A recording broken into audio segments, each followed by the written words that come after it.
Водостопанство Брегалница од Кочани, како и останатите предпријатија во државата што се занимаваат со истата дејност, од до година ќе престанат да постојат. Наместо нив ќе се формира ново акционерско друштво, што ќе ја извршува истата дејност, но ќе работи на ниво на држава. Досегашните водостопански предпријатија ќе бидат трансформирани во негови подружници.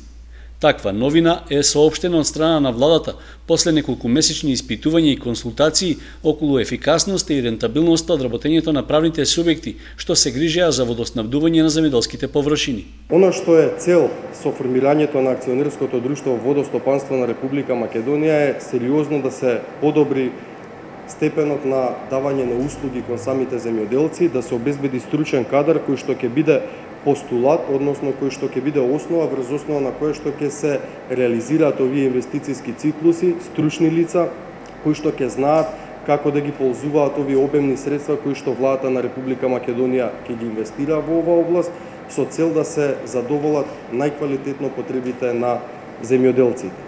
Според Ѓорѓиев, владата веќе објавила дека согласно формулираната стратегија за водостопанство се планира обемен и амбициозен инвестициски циклус на полето на водостопанството во висина од најмалку 20 милиони евра годишно.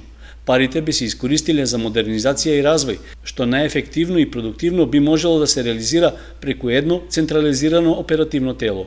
Ние очекуваме и веруваме дека со оваа наша одлука ќе обезбедиме можности за инвестиции во сферата на водостопанството, ќе обезбедиме вработување на лица во водостопанскиот сектор, стручни лица кои што ќе бидат носители на сите овие процеси на модернизација и на реформи во овој сектор, се со цел обезбедување на подобри услови, подобри можности за земјоделците, како предуслов за подобра дејност од нивна страна и производство на храна, што се разбира е интерес на целокупното население во Република Македонија.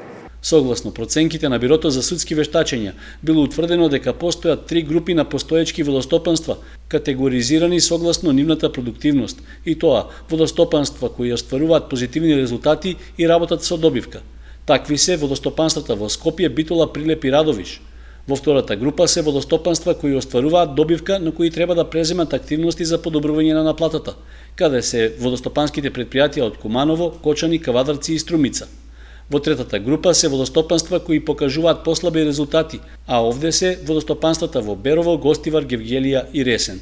Новоформираното акционерско друштво за водостопанство би имало една централа лоцирана во Скопје, а останатите 12 водостопански предпријатија во Македонија ќе прераснат во оперативни единици, односно подружници.